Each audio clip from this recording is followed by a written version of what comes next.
RPP, el poder en tus manos. Nos visita José Manuel Villalobos, él es un experto obviamente en temas electorales. ¿Qué tal, José Manuel? ¿Cómo estás? Gracias, Carlos, por la visita. Gracias a ti por la invitación.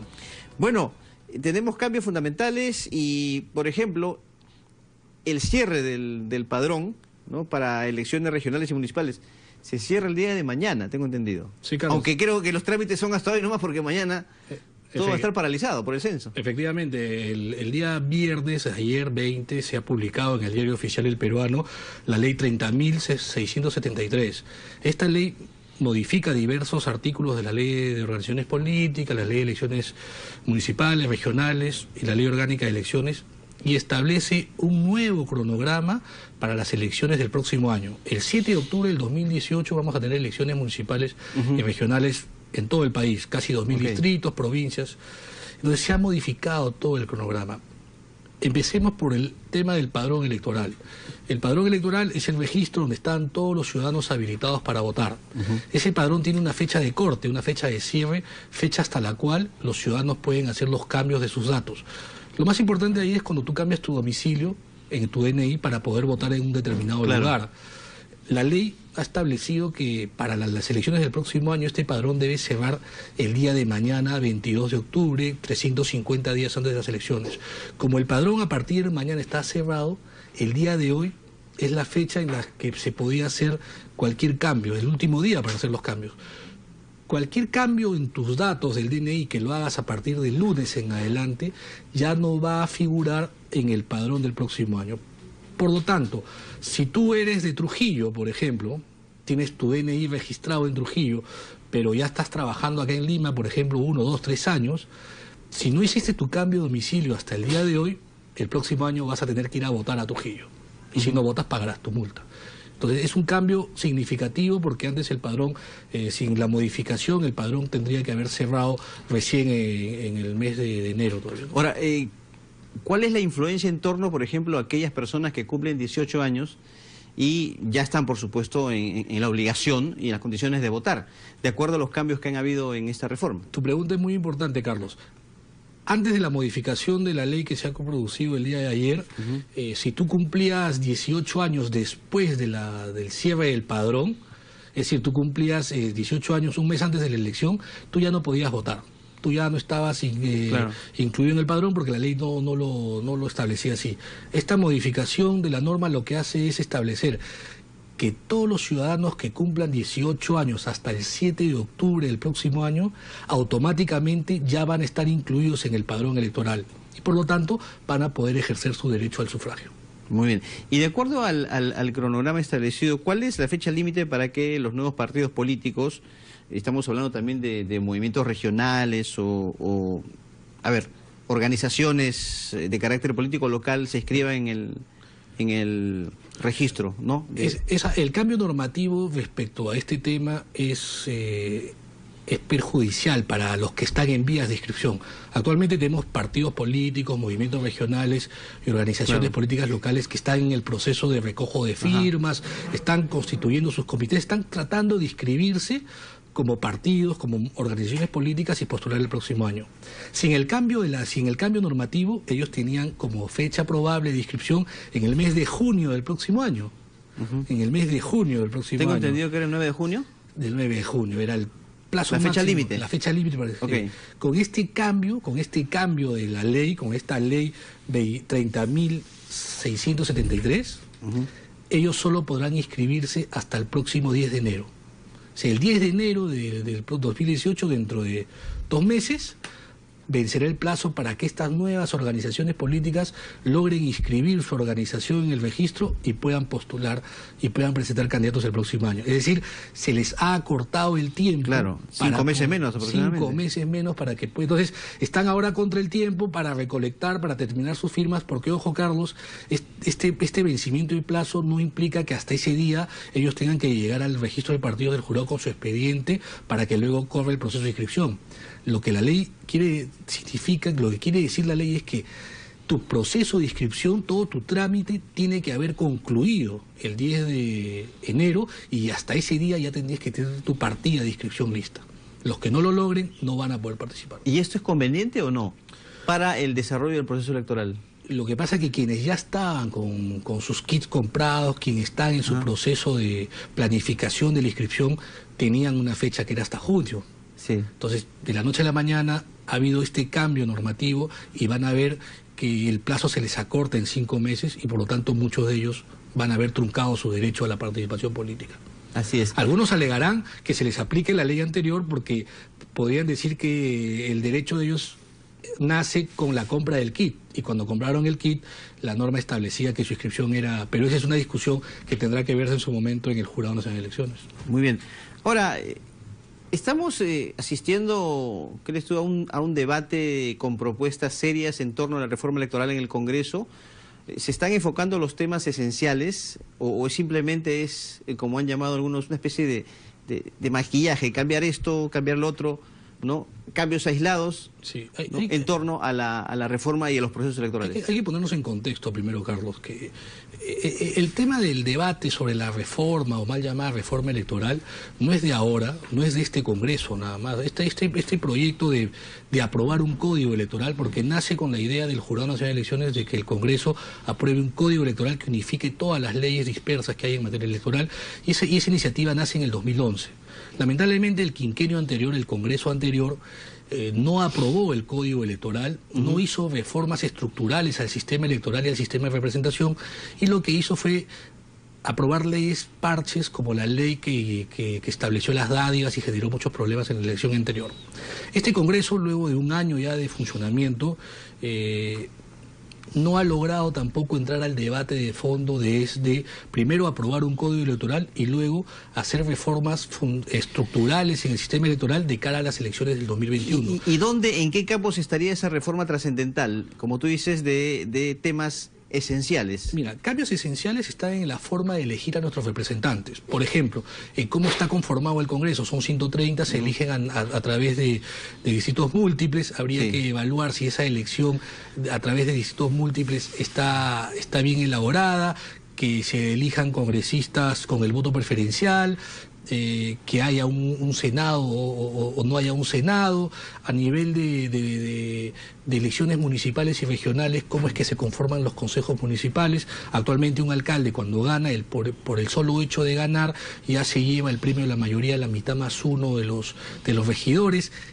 Esos cambios que repercutirían en la representación política, podríamos llamarla una reforma electoral, en la forma de votación, ir al voto voluntario, por ejemplo.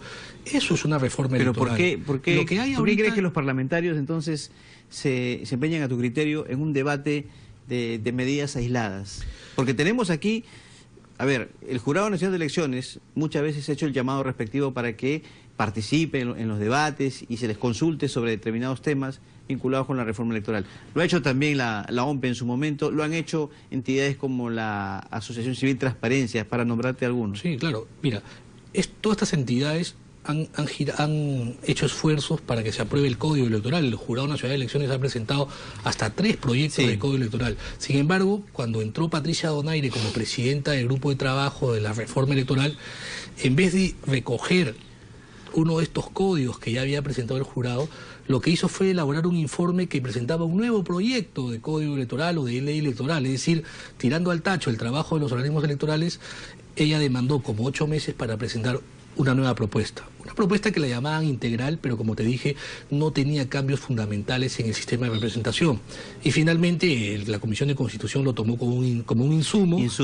Acabó la legislatura, entró una nueva presidenta de la Comisión de Constitución, y estando a poco tiempo de convocarse a elecciones regionales y municipales, ya era muy difícil que se entre al debate de aprobar todo este paquete legislativo que se necesita para mejorar los procesos electorales. Y lo que están haciendo es aprobar dictámenes aislados, ya creo que van como 7, que van a generar nuevas leyes, y en vez de tener un código electoral, porque teníamos como 20 leyes electorales, podemos llegar a tener 30. Entonces vamos a seguir con una dispersión en cuanto a las normas.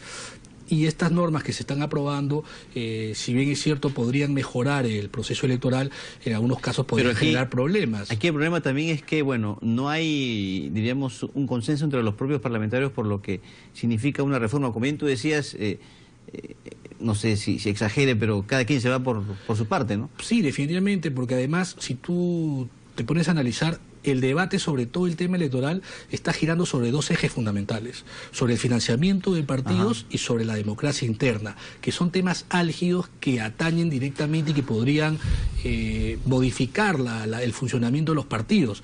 Ningún partido quiere que la OMP y el jurado le hagan o se metan en su democracia interna, en su mecanismo de elegir, no quieren un control.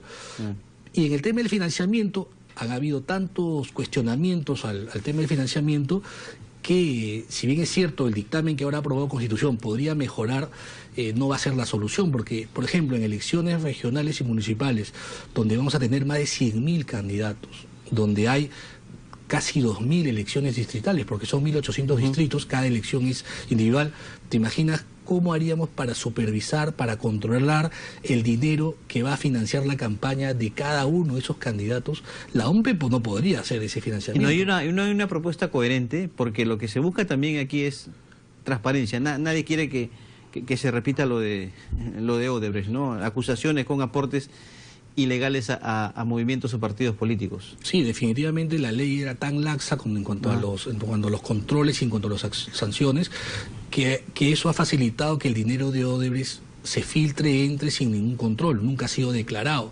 El tema es que la OMP no tenía cómo sancionar luego cuando se ha detectado que esos dineros ingresaron y no fueron ¿Hay una manera de controlar eso? Mira, más allá de supervisar eso. ¿Sabes cómo sería la manera? Pero que creo que el ciudadano no lo aceptaría, es que sea el Estado, el gobierno, el que asigne una partida para financiar a todos los partidos, a todos los que compiten. Que el Estado sea el que financie la publicidad en los medios, la publicidad que gastan los partidos. Solo así podríamos tener un control efectivo y evitaríamos que los candidatos recurran a empresas, a terceros que los financian, pero que luego les pasan la factura. Ojo que al haber modificado el cronograma electoral, Carlos, vamos a alargar el periodo de la campaña electoral. Tú sabes que antes los candidatos se tenían que inscribir hasta 90 días antes de las elecciones. Eso era el 9 de julio. Ahora han ampliado el plazo de la inscripción a 110 días, por lo tanto el 19 de junio del próximo año tienen que estar ya inscritas todas las listas de candidatos. Eso te va a originar que tengas ya no 90 días de campaña electoral, sino que tengas 110 días. Eso hace que los candidatos vayan a necesitar más dinero para su campaña, porque son 20 días adicionales de campaña. ¿De dónde van a sacar ese dinero? Obviamente, ¿no? ¿Y cómo va a llegar ese ¿Cómo dinero? va a llegar ese es el quid del asunto, como se dice. Es el quid del asunto. Entonces, si bien es cierto, queremos mejorar los procesos electorales, creo que hay que ser más rigurosos con el tema de las leyes que se aprueban para que no generen luego problemas, ¿no? ¿Y te parece democrático, y lo comentábamos también en la pausa, la aprobación de este proyecto que establece una antigüedad para los partidos o movimientos políticos con miras a su participación en elecciones? Porque, bueno, surgen algunos políticos a decir que esto es una forma de evitar que ellos participen. No sé si el cambio es positivo o tiene ya una trascendencia o un trasfondo al margen de ello. Definitivamente hay que aclarar que no es una ley aprobada, es una iniciativa, una propuesta que, si no me equivoco, es del congresista Mulder. Sí. La propuesta en sí, para que los ciudadanos sepan, es que lo que él propone es que para que tú puedas postular a la presidencia de la República, tenga tu partido y tú como militante del partido una antigüedad de 3 años. En la práctica, eso, vamos a ser claros, iría en contra de los intereses de ex candidatos presidenciales, tipo Verónica Mendoza o tipo el mismo Guzmán, que finalmente fue excluido de carrera. ¿Es una iniciativa con nombre o nombres propios? No quiero, no digo que sea con nombre propio, pero así va a ser tomado. ¿Por qué? Porque todos saben que esas dos personas quieren volver a postular y están en todo el trabajo del proceso de su inscripción en el registro de partidos. Difícil que lo logren en el corto tiempo, porque obviamente ahora hay un requisito mayor, que es el 4% de las firmas. Verónica Mendoza dice, ¿por qué tanto se ha elevado la valla del porcentaje de firmas si todos los partidos vigentes se han inscrito con 1%? Salvo el FREPAP. El FREPAP se ha inscrito con 4%, O sea, no es difícil conseguir el 4%. El FREPAP ha logrado hace poco inscribirse con 4%. Pero iba al tema de Verónica Mendoza, ¿por qué? Porque ella ahora quiere inscribir su partido, necesita el 4% de firmas, que podría aparecer como un impedimento, una valla muy alta. Pero ojo, ella cuando era congresista votó a favor de que que se eleve esa valla, sin pensar que luego eso le iba a rebotar como un boomerang.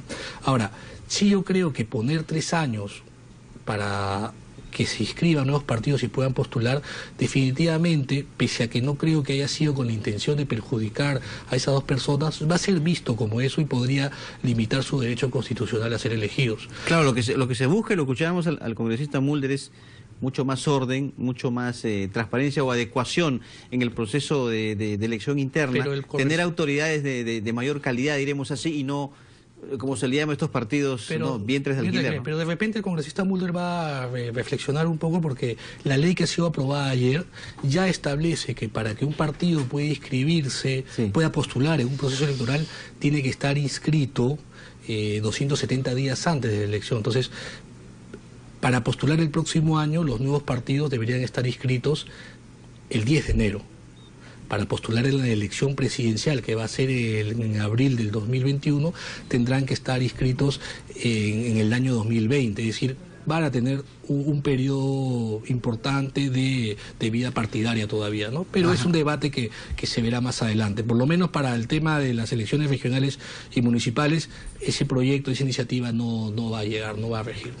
Ahora, ¿te parece conveniente que es un tema que también ha sido criticado por algunas bancadas? Esta semana se aprueba, ¿no?, elevar la valla de 30 a 40%, ¿no?, en el caso de elección en segunda vuelta, cuando hablamos de comicios regionales o municipales. Para elegir a gobernador regional y vicegobernator regional. Ahora, el autor de la norma manifestaba que con esto se quiere dar mayor legitimidad, ¿no?, a una autoridad elegida. Pero no hay un fundamento, no hay una evidencia que acredite que elevando la valla en la elección, en la segunda vuelta de elección regional, va a mejorar la calidad de los gobernantes. Ni siquiera pasa en la elección presidencial. Un presidente en el Perú es elegido en primera vuelta si logra más del 50% de votos. Si no lo logra, tiene que ir a una segunda elección, van las dos candidaturas más altas y gana la presidencia con 50% más 1.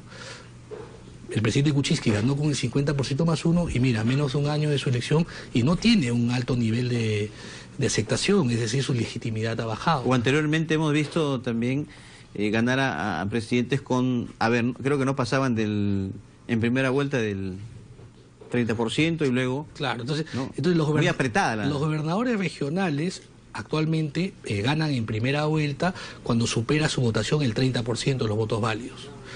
En el 2014 han ganado en primera vuelta, superando el 30%, 11 departamentos, 11 gobernadores regionales y 14 tuvieron que ir a una segunda elección.